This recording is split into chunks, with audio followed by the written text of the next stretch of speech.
నమస్తే, welcome to Ayushman భవ. Arthritis అంటే ఏంటి? నీ ఆర్థరైటిస్ అంటే ఏంటి? నీ ఆర్థరైటిస్ ఏ వయసు వారికి ఎక్కువగా వస్తుంది? నీ ఆర్థరైటిస్కి శాశ్వత పరిష్కారం ఉంటుందా? Core orthopaedic and ENT clinic Motinagar Hyderabad branch నుంచి డాక్టర్ వివేకానంద భీమిశెట్టి 10 టీవీ స్టూడియోలో ఉన్నారు. డాక్టర్ని అడిగి నీ ఆర్థరైటిస్ సమస్యలకు సలహాలు సూచనలు తెలుసుకుందాం. హలో డాక్టర్, నమస్తే. నమస్తే అండి. సో నీ ఆర్థరైటిస్ అనేసరికి సాధారణంగా ఈ మధ్య కాలము చాలామంది వ్యక్తుల్లో మనం చూడడం జరుగుతుంది. అంటే 60, 70, 55 వయసు గల వారికి చాలా సాధారణంగా ఈ మధ్య వచ్చే కండిషన్ అన్నమాట. ఆర్థరైటిస్ అంటే మెయిన్గా మన కాలులో ఉన్న గుజ్జు అనేది ఒక పదార్థం ఉంటుందండి. అది 2 నుంచి 3 mm ఉంటుంది, మిల్లీమీటర్లు ఉంటుంది. సో ఆ గుజ్జు అనేది అరిగినప్పుడు మనం దాన్ని నీ ఆర్థరైటిస్ అంటాం.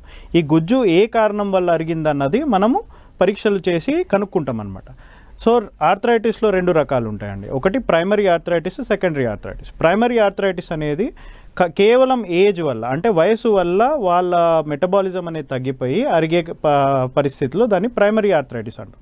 సెకండరీ ఆర్థరైటిస్ అనేసరికి కారణం ఇంకేదో ఉంటుంది, దానివల్ల అరుగుదల మొదలవుతుంది. అంటే కొన్ని కారణాలు ఏంటంటే మనం రెగ్యులర్ మనకు ఎక్కువగా చూసేది రుమటాయిడ్ ఆర్థరైటిస్, అంటే కీలవాతం కింద ఉన్న అనేక జబ్బులన్నీ, అంటే సోరియాటిక్ ఆర్థరైటిస్ అని, ఎస్ఎల్ఈ అని చాలా కండిషన్స్ ఉన్నాయి. వాటిల్లో కూడా ఆర్థరైటిస్ చూస్తాం. ఇంకో కామన్ కండిషన్ ఏంటంటే సీరం యూరిక్ యాసిడ్ అనేది పెరగడం వల్ల వచ్చే ఆర్థరైటిస్, దాన్ని గౌటీ ఆర్థరైటిస్ అంటాం. పోస్ట్ ట్రామాటిక్ ఆర్థరైటిస్ అంటే ఇంతకుముందు ఎప్పుడన్నా ఫ్రాక్చర్ అయ్యి ఆ ఫ్రాక్చర్ అనేది జాయింట్లో అయిన ఫ్రాక్చర్ అనేది తప్పుగా అతకడం వల్ల, మాల్ యూనియన్ వల్ల వచ్చే ఆర్థరైటిస్ని పోస్ట్ ట్రామాటిక్ ఆర్థరైటిస్. సో ఇలా రకరకాల కారణాల వల్ల జాయింట్లో ఉన్న గుజ్జు అరగడం వల్ల వచ్చే కండిషన్ని ఆర్థరైటిస్ అంటాం. సో ప్రైమరీయా సెకండరీయా అన్నది ఫస్ట్ కనుక్కున్న తర్వాత దాని ట్రీట్మెంట్ ఎలా ఉంటుంది, ఏం చేస్తే బాగుంటుంది అన్నది దాన్ని బట్టి డిసైడ్ చేస్తాం. ఓకే. అండ్ డాక్టర్, ఒకప్పుడు ఆర్థరైటిస్ అంటే ఏజ్ పరంగా పెద్దవాళ్ళకు వస్తుంది అనుకునేవాళ్ళు. ఇప్పుడు అందరిలో చూస్తున్నాం పెయిన్స్ అనేవి. సో మీరు చూస్తున్న బట్టి ఏజ్ గ్రూప్ వాళ్ళలో ఎక్కువగా ఆర్థరైటిస్ ప్రాబ్లమ్స్ ఉంటున్నాయి. అదే మనం మాట్లాడుకున్నట్టు ప్రైమరీ ఆర్థరైటిస్ అనేది కేవలం 55, 60 అంటే 55, 60 ఏజ్ వయసు వాళ్ళలో ఎక్కువగా ఆడవాళ్ళలో మనం చూడడం జరుగుతుంది. కాకపోతే ఆ ట్రెండ్ కాస్త మారుతుంది, ఎందుకంటే వాళ్ళ లైఫ్ స్టైల్ ఈ మధ్య మారిపోతుంది. కాబట్టి కొద్దిగా యాక్టివ్ విమెన్, అంటే వర్కింగ్ ప్రొఫెషన్లో ఉన్న ఆడవాళ్ళు, వాళ్ళందరికీ కొద్దిగా వచ్చే అవకాశం తక్కువ. సో వయసుకి భిన్నంగా వచ్చే ఆర్థరైటిస్ సెకండరీ ఆర్థరైటిస్, అంటే చిన్న వయసులో కూడా, అంటే 20, 25, 30 వయసులో కూడా వచ్చే ఆర్థరైటిస్ని సెకండరీ ఆర్థరైటిస్ డ్యూ టు అంటే వేరే కారణాల వల్ల వచ్చే ఆర్థరైటిస్. కామన్గా అంటే అది చాలా ఎక్కువగా మనం చూసేది చిన్న వయసులో వచ్చేది రుమటాయిడ్ ఆర్థరైటిస్ అంటాం, కీలవాతం. సో దీనివల్ల వచ్చే ఆర్థరైటిస్ ఎలా ఉంటుందంటే ఎర్లీ మార్నింగ్ లేవగానే కాళ్ళు చేతులు బిగించుకుపోవడము, 1 గంట పాటు కాళ్ళు చేతులు బిగించిపోయి ఉండడము, కొద్దిగా అటు ఇటు తిరిగి నడిచి పనులు చేసుకుంటే కొద్దిగా వాళ్ళకి ఉపశమనం దొరుకుతుందన్నమాట. వాళ్ళు అలాగే కూర్చొని ఎంతసేపు అలా యాక్టివిటీ, అంటే పనులు చేయకుండా ఎంత తక్కువ ఉంటారో వాళ్ళకి ఈ ఆర్థరైటిస్ అనేది పెరుగుతూనే పోతుంటుంది తప్ప తగ్గదు. సో డీజనరేటివ్ ఆర్థరైటిస్ అంటే ఏజ్ వల్ల పెరిగిన ఆర్థరైటిస్లో ఏంటంటే కాస్త వాళ్ళు నడిచే కొద్దీ ఆర్థరైటిస్ నొప్పి పెరుగుతుంది. ఈ సెకండరీ ఆర్థరైటిస్లో అలా ఉండదు. క్లాసికల్గా వాళ్ళు పని ఆపేసి ఒక దగ్గర కూర్చొని పనులు తగ్గించుకునే కొద్దీ వాళ్ళకి ఆర్థరైటిస్ అనేది పెరుగుతూ పోతుందన్నమాట. సో 20, 30, 40 వయసులో వాళ్ళకు కూడా వచ్చే వాటిని సెకండరీ ఆర్థరైటిస్ అంటాము. కారణాలు అనేకం. ఓకే. ట్రీట్మెంట్ విధానాలు కూడా ఒక్కొక్క దానికి ఒక్కొక్క విధంగా ఉంటుంది కాబట్టి ఆ విధానాలు ఒకసారి చెప్పండి. సో మనం ఫస్ట్ అసలు ప్రాబ్లం దేని వల్ల వస్తుంది, ప్రైమరీయా సెకండరీయా అనేది కనుక్కుంటే ట్రీట్మెంట్ అనేది చాలా సులభం అవుతుందండి. సో చిన్న వయసులో వచ్చే వాళ్ళకి సాధారణంగా కేవలం మందులతోనే ఈ ఆర్థరైటిస్ని తగ్గిస్తాం. సో మందులు వాడుకుంటూ ఉన్న కీలవాతము లేదా యూరిక్ యాసిడ్ లెవెల్ని తగ్గించుకోవడము, లేదా ఇంకా ప్రాబ్లం ఏంటో కనుక్కొని దానికి తగ్గ మందులు వాడితే ఈ ఆర్థరైటిస్ అనేది పెరగకుండా ఉంటుంది. సో ఎందుకు మందులు, ఒకవేళ వాళ్ళకి కీలవాతం అని తెలిసిందనుకోండి, దానికి సంబంధం మందులు ఆల్మోస్ట్ అంటే కనీసం 30-40 ఏళ్ళు వాళ్ళు రోజు వాడాల్సిన అవసరం వస్తుంది. సో అది కొందరికి విసుగు వచ్చేసి వాళ్ళు ఆయుర్వేదము, హోమియోపతి అది ఇది వాడడం జరుగుతుంది తప్పితే పూర్తిగా మందులు మానడం అనేది జరగదు. సో ప్రైమరీ ఆర్థరైటిస్ అంటే ఏజ్ వల్ల వచ్చిన ఆర్థరైటిస్కి ట్రీట్మెంట్లు చాలా అంటే మనకి ఫిక్స్డ్ ట్రీట్మెంట్స్ ఉన్నాయండి. సో అందరికీ అంటే ఇప్పుడే కనుక్కున్న ఆర్థరైటిస్ ఏజ్ వల్ల పెరిగిన వాళ్ళకి ఫస్ట్ ఎక్సర్సైజ్లు కొద్దిగా మందులు వాడి నొప్పి పరంగా నొప్పిని తగ్గించి ఎక్సర్సైజ్లు అవన్నీ పెంచి ఆర్థరైటిస్ని తగ్గించే ప్రయత్నం చేస్తాం. సో పోయిన గుజ్జు తిరిగి రాదండి. సో ఉన్న గుజ్జును ఎలా కాపాడుకోవాలి, ఉన్న ప్రాబ్లం ఎలా పెంచుకోవాలి, చుట్టుపక్కల ఉన్న కండరాలని ఎలా బలపరుచుకోవాలనేది మనం నేర్పించడం జరుగుతుంది. సో వాళ్ళు అలా ఎక్సర్సైజ్లు అవి చేసుకుంటూ మెల్లమెల్లగా ఆ ప్రాబ్లమ్ని తగ్గించుకుంటూ కొన్ని పనులు అవాయిడ్ చేయమంటాం. ఇప్పుడు కింద కూర్చుంటే నొప్పి వస్తుంది. సో కొద్ది రోజులు తాత్కాలికంగా ఆ నొప్పి తగ్గేంత వరకు అన్నా అలాంటి పనులు అవాయిడ్ చేయాలి. మెట్లు ఎక్కడం, దిగడము, దూరం నడవడము, ఎక్కువసేపు నిల్చోవడము. సో అది కూడా ట్రీట్మెంట్ భాగంగా ఉంటుంది. సో ట్రీట్మెంట్ భాగంగా 3 అంటండి. ఒకటి, ఉన్న ప్రాబ్లమ్ని పెంచుకోకుండా ఏమేమి చేయాలి, ఉన్న ప్రాబ్లమ్ని కంట్రోల్లో పెట్టుకోవాలి. నెక్స్ట్ ప్రాబ్లమ్ని పూర్తిగా ఎలా తగ్గియాలి. సో ఈ 3 సిద్ధాంతాలు పాటించాలి. సో ప్రైమరీ ట్రీట్మెంట్ ఏంటంటే కన్జర్వేటివ్ అంటాం. ఈ మందులు వాడడము, ఎక్సర్సైజ్ చేయడం అవన్నీ కన్జర్వేటివ్ కింద వస్తాయి. సో కంట్రోల్ అంటాం. కంట్రోల్ అంటే ఉన్న ప్రాబ్లం పెరగకూడదు. సో ఉన్న దగ్గర ఆపేయాలి, ఇంకా పెరగకుండా చూసుకోవాలి. సో ఆ భాగంగానే మనకు రకరకాల ఇంజెక్షన్లు ఇప్పుడు మార్కెట్లో అవైలబుల్ ఉన్నాయండి. సో స్టీరాయిడ్స్ ఉన్నాయండి, పిఆర్పి ఇంజెక్షన్స్ ఉన్నాయి, మనకు ఈ గుజ్జు ఇంజెక్షన్స్ ఉన్నాయి, హెల్యురానిక్ యాసిడ్ అంటాము, ఇప్పుడు రకరకాల స్టెమ్ సెల్స్ ఉన్నాయి. సో ఇవన్నీ కూడా పెద్దగా గుజ్జును పెంచేవి కాదు, కానీ డెఫినెట్గా నొప్పిని మాత్రం అయితే తగ్గిస్తాయి. సో ఇప్పుడు అరిగిన డ్యామేజ్ తిరిగి రావడం అనేది కొంచెం కష్టమే అండి. ఎందుకంటే ప్రైమరీ కాజ్ ఏంటి, ఇప్పుడు వీళ్ళు 65-70 ఇయర్స్ ఉన్నారు వయసు, వాళ్ళకి ఏజ్ ఒక ఫ్యాక్టరు, వెయిట్ ఒక ఫ్యాక్టరు. సో ఇవన్నీ ఫ్యాక్టర్స్ని మనం మార్చేది లేదు. సో ఒకవేళ ఇంజెక్షన్ తీసుకున్నా కూడా ఇంజెక్షన్ తాత్కాలికంగా డెఫినెట్గా పనిచేస్తుంది. సో ఎంతకాలం పనిచేస్తుంది అన్నది ఒక్కొక్కరికి ఒక్కొక్కలాగా ఉంటుంది. సో వాళ్ళ మెటబాలిజం బట్టి, వాళ్ళ బాడీ బట్టి, మందుకు ఎలా రియాక్ట్ అవుతారు అన్న దాన్ని బట్టి కొందరికి 2 వారాలు పనిచేయచ్చు, కొందరికి 2 నెలలు పనిచేయచ్చు, కొందరికి 2 సంవత్సరాలు పనిచేయచ్చు. అయినప్పటికీ ఇది ఆఫర్ చేయడం జరుగుతుంది. అంటే పేషెంట్కి ఈ ఆప్షన్ అనేది ఇవ్వడం జరుగుతుంది. ఎందుకు అంటే ఎక్కువ కాలం పనిచేస్తుందనే ఒక ఆశతో చేయబడుతుంది. సో నెక్స్ట్ కాలర్ ఉన్నారు డాక్టర్, ఒక కాల్ తీసుకొని మాట్లాడదాం. బాలయోగేశ్వర్, నమస్తే అండి. నమస్కారం. సమస్య చెప్పండి. అమ్మా, హలో, చెప్పండి సార్. సార్ మీ సమస్య చెప్పండి. నాది కొంచెం ఈ కిడ్నీ పెయిన్స్ గురించి హైదరాబాద్ వచ్చి మీకు కలుద్దారు అనుకుంటున్నాను. మాది ఇక్కడ వెస్ట్ గోదావరి ఆంధ్రాలో. ఓకే అండి, మీ సమస్య చెప్పండి సార్. హలో బాలయోగేశ్వర్ గారు, మీ సమస్య మొత్తం చెప్పండి. అదేండి, ఇక్కడికి మామూలుగా ఈ నొప్పుల గురించి వచ్చి మిమ్మల్ని కలుద్దారు అనుకుంటున్నాను అండి హైదరాబాద్. రండి సార్, రండి. మాది వెస్ట్ గోదావరి అండి, ఆంధ్రప్రదేశ్. రండి సార్, రండి.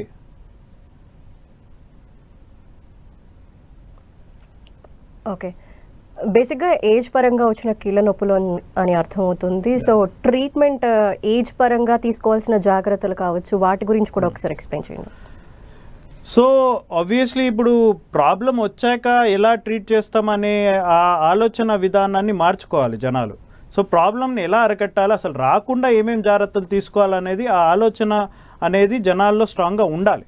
సో చిన్న వయసు నుంచే రెగ్యులర్గా అంటే ఎక్సర్సైజ్లు చేయడము, బరువు కంట్రోల్లో పెట్టుకోవడము, మన ఫుడ్ హ్యాబిట్స్ అంటే షుగర్స్ తగ్గించుకోవడము, స్మోకింగ్ తగ్గించుకోవడము, ఇవన్నీ జాగ్రత్తలు తీసుకుంటే ఈ ఆర్థరైటిస్ని రాకుండా మనం పోరాడచ్చు. సో వచ్చాక మన ట్రీట్మెంట్ ఆప్షన్స్ చాలా తగ్గిపోతాయండి. రాకుండా మనం ఇప్పుడు డైట్ చేయొచ్చు, ఎక్సర్సైజ్ చేసుకోవచ్చు అది. సో వచ్చాక ఇప్పుడు మనకేంటి, ఉన్నది కాపాడుకోవడం ఫస్ట్ స్టెప్. పెరగకుండా సరే పూర్తిగా పెరిగి మొత్తం డ్యామేజ్ అయింది అనుకోండి, అప్పుడు సర్జరీ అంటే వేరే ఆప్షన్స్ ఏమేమి ఉన్నాయో మనం చూసుకొని ఏది మనకి బెస్ట్ అన్నది కరెక్ట్గా కనుక్కొని అది చేయించుకోవాలి. ఓకే, వన్స్ ఆ ట్రీట్మెంట్ తీసుకుంటూనే కొన్ని జాగ్రత్తలు అయితే పాటిస్తూ ఉండాలి. వన్స్ ఆర్థరైటిస్ ప్రాబ్లం ఉంది అని తెలిసిన తర్వాత వాళ్ళ కేర్ ఏ విధంగా ఉండాలంటారు? ఆర్థరైటిస్ అనేది ఇప్పుడు సాధారణంగా జాయింట్ అనేది మన మోకాల్లో 2 రకాల జాయింట్లు ఉంటాయండి మళ్ళీ అందులోనే. సో ఒకటి టిబియోఫిమోరల్ జాయింట్ అంటాం, అంటే మన తొడ ఎముక మన కాలు ఎముక మధ్యలో ఉన్న ఒక జాయింట్. రెండో జాయింట్ మన మోచిప్ప ఇంకా తొడ ఎముక, దాన్ని పెటలోఫిమోరల్ జాయింట్ అంటాం. సో కామన్గా అంటే చాలా సాధారణంగా మనం చూసేది టిబియోఫిమరల్ జాయింట్, అంటే ఎక్కువసేపు నిల్చుంటే నొప్పి రావడము, ఎక్కువసేపు నడుస్తే నొప్పి రావడము, కింద కూర్చొని లేవలేకపోవడం, అవన్నీ చాలా కామన్గా చూస్తాం. ఇంకో రకం ఏంటంటే మెట్లు ఎక్కి దిగేటప్పుడే ఎక్కువ ఉంటుంది, మామూలు నడకలో వాళ్ళకి పెద్ద నొప్పి ఉండదు. సో ఎటువంటి ఆర్థరైటిస్ ఉంది వాళ్ళకి అనేది ఫస్ట్ గమనించి గుర్తించి దాని ప్రకారంగా దాని జాగ్రత్తలు తీసుకోవాలి. ఇప్పుడు టిబియోఫిమరల్ అంటే మామూలు రెగ్యులర్గా మనకి అందరిలో చూసే ఆర్థరైటిస్ అయితే టిబియోఫిమరల్ జాయింట్. సో ఈ ఆర్థరైటిస్ ఏంటంటే ఎంత దూరం నడుస్తే అంత నొప్పి పెరుగుతూ పోతుంటే, వాళ్ళు కూర్చొని కాలు చాపి పడుకుంటే నొప్పి తగ్గుతుంది. ఒకవేళ వాళ్ళకి ఖచ్చితంగా ఆపరేషన్ అనేది అడ్వైస్ చేయడం జరిగితే వాళ్ళు ఎలా పొడిగించుకోవచ్చు ఆపరేషన్ అంటే, ఆ పనులు చేయకపోతే ఎంతకాలం అయితే అంతకాలము ఆ పనులు చేయకుండా ఆపరేషన్ని అవాయిడ్ చేయొచ్చు, పొడిగించవచ్చు. ఓకే, మందులు అంటారా, మందులన్నీ మీరు వేసుకున్నంతసేపు డెఫినెట్గా రిలీఫ్ ఇస్తాయి. సో వేసుకున్నంతసేపే పనిచేస్తాయి అవి. అది పూర్తిగా ఏదో ప్రాబ్లమ్ని పూర్తిగా తగ్గించేసి మనకు మొత్తం ఇంత ముందులాగా మన జాయింట్ని నార్మల్ చేసే పరిస్థితి అయితే లేదండి. సో గుజ్జు పెంచే టాబ్లెట్లు అవి ఇవి రకరకాలు ఉన్నాయి, అన్నీ డెఫినెట్గా పెయిన్ పరంగా అన్నీ పనిచేస్తాయి. కానీ ఏ స్టడీ లేదు సైంటిఫిక్గా అదేదో పూర్తిగా గుజ్జునంతా పెంచేసి నార్మల్ చేసే పరిస్థితి అయితే లేదండి. ఓకే, కాలర్ ఉన్నారు, ఉమా గారు. నమస్తే అండి, సమస్య చెప్పండి. ఉమా గారు. హలో, నమస్తే మేడం, చెప్పండి. నమస్కారం సార్. చెప్పండి అమ్మా. కాళ్ళ నొప్పులు అండి. అవునండి, కాళ్ళ నొప్పులు, మోకాళ్ళ నొప్పులు. ఎప్పటి నుంచి అమ్మా? నమస్కారం సార్. నా కాళ్ళ నొప్పులు సార్, 2 సంవత్సరాల నుంచి మోకాళ్ళ నొప్పులు సార్. మందులు ఏమన్నా వాడుతున్నారా దానికి?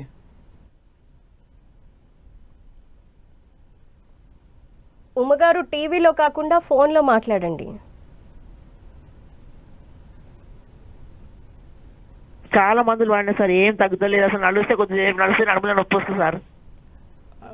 ఒకసారి వచ్చి చూపించుకోండి మేడం. ఏం తగ్గుతలేదు సార్, తగ్గిన సేపు కొద్దిసేపు తగ్గుతుంది.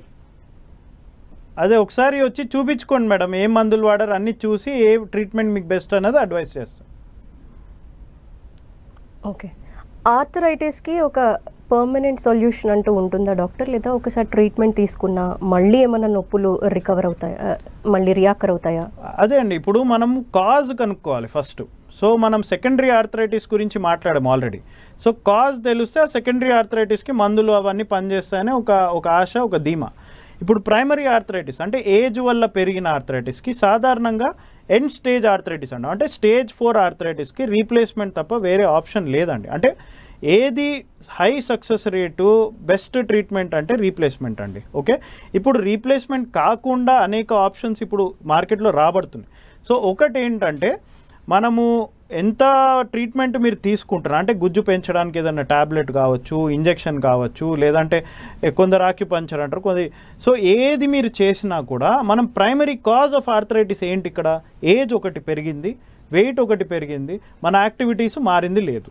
సో మీరు ఎంత గుజ్జు పెంచే ఇంజెక్షన్ తీసుకున్నా, గుజ్జు పెంచే ట్యాబ్లెట్ తీసుకున్నా మనం వేరేవన్నీ మార్చుకోవాలి కదా. ఇప్పుడు వెయిట్ తగ్గాలి, రైట్, ఏజ్ అయితే తగ్గలేదు, ఏజ్ పెరుగుతూనే ఉంటుంది. సో మెటబాలిజం అయితే తగ్గదు. సో షుగర్ ఉంటే షుగర్ కంట్రోల్లో చేసుకుంటాం. సో అవన్నీ కంట్రోల్ చేసుకుంటే మనకు ఈ గుజ్జు పెరుగుతుందో లేదో తెలియదు, కానీ వెయిట్ తగ్గడం వల్ల డెఫినెట్గా వాళ్ళకి రిలీఫ్ వస్తుంది, చాలా సిగ్నిఫికెంట్ వెయిట్ లాస్. సో ఇప్పుడు ఏంటంటే కొందరు సివియర్ ఆర్థరైటిస్కి బేరియాట్రిక్ సర్జరీస్ కూడా చేయించుకుంటారు. బేరియాట్రిక్ అంటే ఈ స్టమక్ సైజింగ్ సర్జరీస్, అంటే స్టమక్ కంటెంట్ వాల్యూమ్ని తగ్గించేయడం. సో వాళ్ళు తినే ఆహారం కూడా ఆటోమేటిక్గా తక్కువ తింటారు. సో తక్కువ తింటారు కాబట్టి ఆటోమేటిక్గా వెయిట్ లాస్, అంటే అదొక ఎగ్జాంపుల్ అనమాట. సో రకరకాల weight loss programmes, weight loss treatments ఉన్నాయి. సో అవన్నీ వెయిట్ తగ్గితే నొప్పి అనేది చాలా మటుకు తగ్గుతుంది. ఈవెన్ స్టేజ్ 4 ఆర్థరైటిస్లో నొప్పి చాలా మటుకు తగ్గించుకోవచ్చు. ఒకవేళ నాకు ఖచ్చితంగా మోకాల ఆపరేషన్ వద్దు అనుకున్న వాళ్ళు వేరే ఆప్షన్స్ తీసుకోవచ్చు. సో ఇంకొకటి ఉందండి, ఇప్పుడు ఖచ్చితంగా రీప్లేస్మెంట్ అవసరం ఉన్న పేషెంటు ఏదో కారణం వల్ల తను సర్జరీకి అర్హుడు కాదనుకోండి. ఇప్పుడు క్యాన్సర్ ఉంది, లేదా రకరకాల ప్రాబ్లమ్స్ ఉన్నాయి, హెల్త్ ఇష్యూస్ ఉన్నాయి, అవన్నీ. సో వాళ్ళకి ఇంజెక్షన్స్ ఇవ్వడం జరుగుతుంది. సో ఇంజెక్షన్స్ అన్నీ తాత్కాలికంగా పనిచేస్తాయి. అవి 2 వారాలకు ఒకసారో, నెలకు ఒకసారో, 3 నెలలకు ఒకసారో తీసుకోవడం జరుగుతుంది. ఇంకో ఆప్షన్ ఏంటంటే ఈ మధ్య కాలంలో కొద్దిగా ఫేమస్ అవుతుంది, రేడియో ఫ్రీక్వెన్సీ అబ్లేషన్ అంటాం, కూల్డ్ ఆర్ఎఫ్ అంటాం. సో కూల్డ్ ఆర్ఎఫ్లో ఏంటంటే ఈ జాయింట్ చుట్టూన్న నరాల్ని ఏవైతే మనకి నొప్పిని తెలియజేస్తున్నాయో ఆ నరాలన్నింటినీ మనం బ్లాక్ చేయడం జరుగుతుంది, కాలవడం జరుగుతుంది. సో కాలిస్తే ఏంటంటే మనకు ఆ సెన్సేషన్ అనేది పోతుంది. అంటే జాయింట్ ఏమైనా ఊడిపోతుందా దానివల్ల? అలా ఏం జరగదండి. సో ఇది ఓన్లీ సెన్సేషన్ మీద పనిచేస్తుంది కాబట్టి ఆ నొప్పి అనే సెన్సేషన్ మనకు తెలియకుండా ఉంటుంది. మన ఫంక్షనింగ్ వరకు ఏ మాత్రం మార్పు ఉండదు. సో అది కూడా పర్మనెంట్ అంటే పర్మనెంట్ కాదండి. సో ఇట్ మే రికర్, ఎందుకంటే నరం అనేది మనం ఎంత దానికి కాల్ చేసినా మళ్ళీ 6 నెలలకో 7 నెలలకో సంవత్సరానికో మళ్ళీ పెరిగే అవకాశం ఉంటుంది. సో మళ్ళీ ఈ ట్రీట్మెంట్ తీసుకోవచ్చు. ఒకటే ఏంటంటే అది రీప్లేస్మెంట్ కాదు కాబట్టి పర్మనెంట్ ట్రీట్మెంట్ కాదు అది. సో రీప్లేస్మెంట్లో మనం ఏంటి, అరిగిన మెకానికల్గా మన జాయింట్ ఏదైతే అరిగిపోయిందో పూర్తిగా రాయి లాగా రాసుకున్న ఎఫెక్ట్ ఉంటుంది అనమాట జాయింట్లో అరిగిపోయినందుకు. సో ఆ రాయి లాగా రాసుకుంటున్న జాయింట్ మొత్తం తీసేసి మనం కొత్త జాయింట్ వేయడం జరుగుతుంది. సో మెకానికల్గా సౌండ్ అంటే మంచి జాయింట్ ఇవ్వడం జరుగుతుంది మనం. సో నొప్పి అనేది ఇప్పుడు ఎక్సర్సైజ్లు అవి ఇవి చేసుకుంటే మెల్లగా తగ్గిపోతుంది ఈవెన్ ఆఫ్టర్ సర్జరీ. సో ఈ కూల్డ్ ఆర్ఎఫ్ అనేది కేవలం నరాల మీద టార్గెట్ చేసి మనం ఈ నరాల్ని బ్లాక్ చేసి నొప్పి తెలియకుండా చేయడం జరుగుతుంది తప్పితే పూర్తిగా పర్మనెంట్ సొల్యూషన్ అనేది ఇంజెక్షన్స్ ద్వారా కానీ లేదంటే ఈ ఆర్ఎఫ్ రేడియో ఫ్రీక్వెన్సీ అబ్లేషన్ అంటాం దీనివల్ల కానీ పర్మనెంట్ సొల్యూషన్ అయితే దొరకదు. There is only one permanent solution is replacement. ఒక కాలర్ ఉన్నారు, నర్రయ్య. నమస్తే అండి. హలో, సమస్య చెప్పండి. నమస్తే మేడం, నా పేరు మెట్ల చిన్నమరయ్య. చెప్పండి సార్. అది ప్రకాశం జిల్లా గిద్దలూరు, నేను నెల్లూరులో డ్యూటీ చేస్తున్నా. చెప్పండి సార్, చెప్పండి. నాకు లెఫ్ట్ కాలు ఉంది కదా, అది కొద్దిగా మోకాళ్ళ కొద్దిగా నొస్తుంది ఈ మధ్య. మీ వయసు ఎంత అండి? నా వయసు 55 సార్. 55. ఓకే. ఎప్పటి నుంచి వస్తుందండి? ఒక 3 months అయింది. అంతకుముందు బాగానే ఉన్నది. ఓకే. జంటేసినట్టు ఉంటది, కానీ ఎక్స్రే తీస్తే కొద్దిగా లైట్ గా మామూలుగా కాళ్ళు అరిగినట్టు కనిపిస్తుంది. ఓకే. దానికి ఇంజక్షన్లు ఇచ్చారు, టాబ్లెట్ ఇచ్చారు. ఎక్సర్సైజ్ ఏమన్నా చేస్తున్నారా అండి దానికి? దానికి ఎక్సర్సైజ్ ఏమన్నా చెప్పలేదు, టాబ్లెట్ వాడమని చెప్పారు, ఎక్సర్సైజ్ ఏం చెప్పలేదు. ఏం చేయాలని మనకి దాని ప్రకారం నడుస్తాను. మనకి బరువు వేయకుండా చేయాల్సిన ఎక్సర్సైజ్ కొన్ని ఉంటాయండి, మీకు యూట్యూబ్లో దొరుకుతాయి. లేదా మీ దగ్గరలో ఉన్న ఫిజియోథెరపిస్ట్ని కలిసి బెడ్ మీద పడుకొని బరువు వేయకుండా, కాలు మీద బరువు వేయకుండా చేసే ఎక్సర్సైజ్లు చేసుకోవాలి. ఓకే. మరొక కాలర్ ఉన్నారు, రాములు. నమస్తే అండి. నమస్తే మేడం. సమస్య చెప్పండి డాక్టర్కి. నమస్తే అండి. మేడం అది కొంచెం అది యాంకిల్ ఉంటుంది కదా మేడం, మోకాలు కింద. చెప్పండి సార్. పాదం పైన. మీ ప్రాబ్లం ఎక్కడండి? యాంకిల్ చెప్పండి సార్. అయితే అక్కడ ఆపరేషన్ చేశారు మేడం. ఓకే. చేస్తే రాడ్ చేస్తే కొంచెం పక్క నుంచి కొంచెం చిన్నగా నీరు లేక కాస్తుంది. మొన్న ఎఫెక్ట్ అంటారా, నిన్న డాక్టర్ దగ్గర పోతే ఏం కాదు అని చెప్పిండ్రు, దాని కొరకు కాల్ చేసింది మేడం. ఒకవేళ నీరులాగా కారుతుంది అంటే 2 కారణాలు అండి. ఒకటి సీరియస్ డిశ్చార్జ్ అంటాం, అంటే కొవ్వు అనేది కరిగి దానివల్ల వస్తుంది. లేదా ఇన్ఫెక్ట్ అయి ఉండొచ్చు, అంటే ఇన్ఫెక్షన్ ఉండొచ్చు. సో మీ డాక్టర్ని మళ్ళీ కలిసి దాని గురించి వివరంగా డిస్కస్ చేయండి ఒకసారి. ఓకే. అండ్ ఒకసారి సర్జరీ జరిగిన తర్వాత రికవర్ చేయాలంటే ఎంత టైం పడుతుంది ఆ పేషెంట్? సో ఇప్పుడు మనము అన్ని కన్జర్వేటివ్, అంటే మనము ఇంజెక్షన్లు మందులు ఏవి పనిచేయనప్పుడు సర్జరీకే తయారయ్యారు అనుకోండి పేషెంట్ని. సర్జరీ చేసిన తర్వాత సాధారణంగా మనం మరుసటి రోజే నడిపడం జరుగుతుందండి. సో సర్జరీ డ్యూరేషన్ ఒక 1 hour 1.5 hour లోపల సర్జరీ అయిపోతుంది. సో మరుసటి రోజు ఎర్లీ మార్నింగ్ పేషెంట్ని నడిపడం జరుగుతుంది.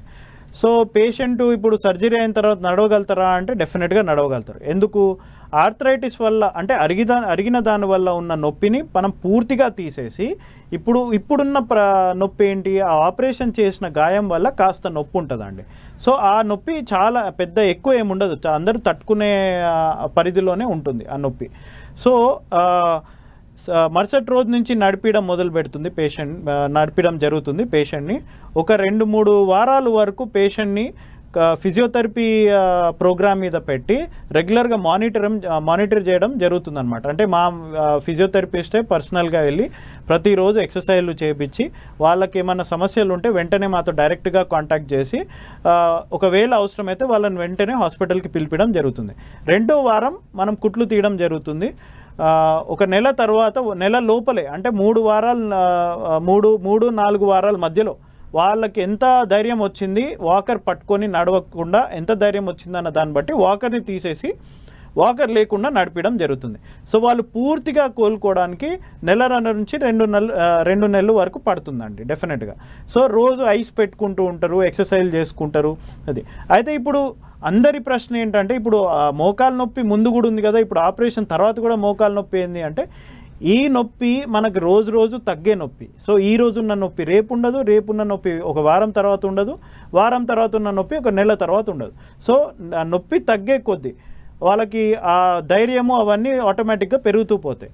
ఓకే, ఇంకోటి మరుసటి రోజే ఎందుకు నడిపించడం జరుగుతుందంటే మనకి మోకాళ్ళు అనేవి బిగించుకుపోతాయండి. ఇప్పుడు అలాగా ఒకప్పుడు పూర్వం ఏంటంటే పడుకొని పెట్టేవాళ్ళు, సో పెద్దగా నడిపించకుండా గాయం అంతా నయమయ్యేదాకా వెయిట్ చేసేవాళ్ళు. సో లేటెస్ట్గా అంటే దగ్గర ఒక 15-20 సంవత్సరాల నుంచి ఏంటంటే ప్రతి పేషెంట్ని ఆపరేషన్ చేసిన వెంటనే నడిపించడం జరుగుతుంది.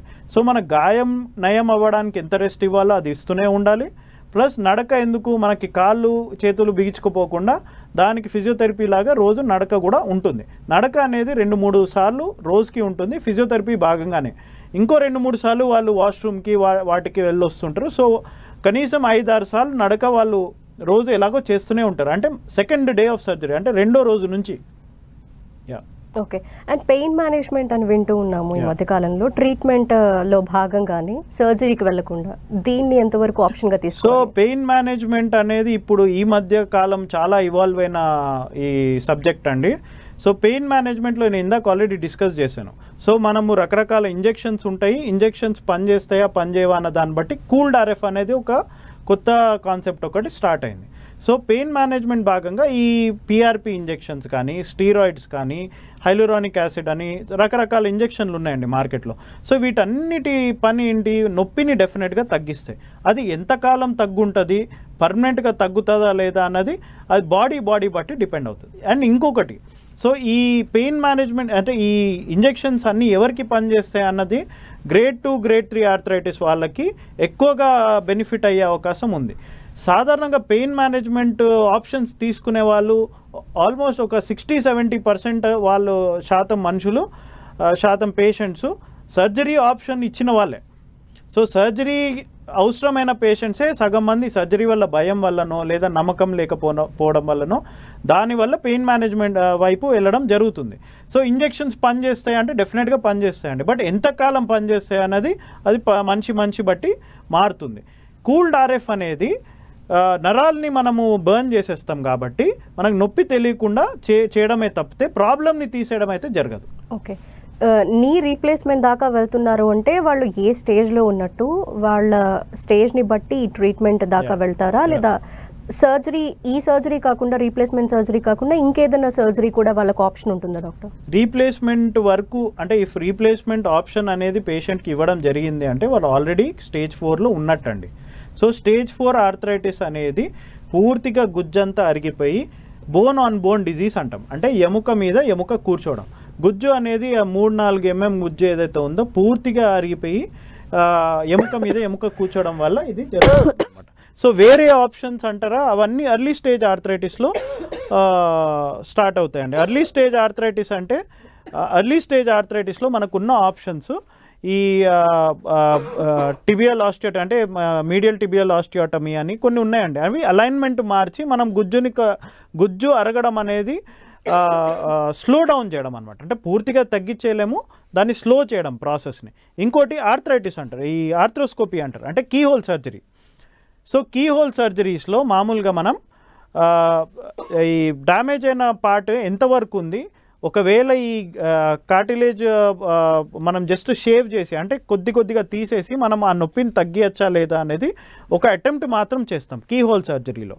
సో కీహోల్ సర్జరీ వల్ల ఇంప్రూవ్మెంట్ లేనప్పుడు అల్టిమేట్గా వాళ్ళు కూడా రీప్లేస్మెంట్కి అర్హులు అవుతారు. Okay, thank you so much doctor. చాలా క్వశ్చన్స్కి అలాగే పేషెంట్స్ చెప్పిన వాళ్ళ సమస్యలకు కూడా మంచి సొల్యూషన్ చూపించారు. Thank you once again. Thank you అండి. Thank you. నమస్కారం. ఇది వాటి ఆయుష్మాన్ భవ. చూస్తూనే ఉండండి 10 TV.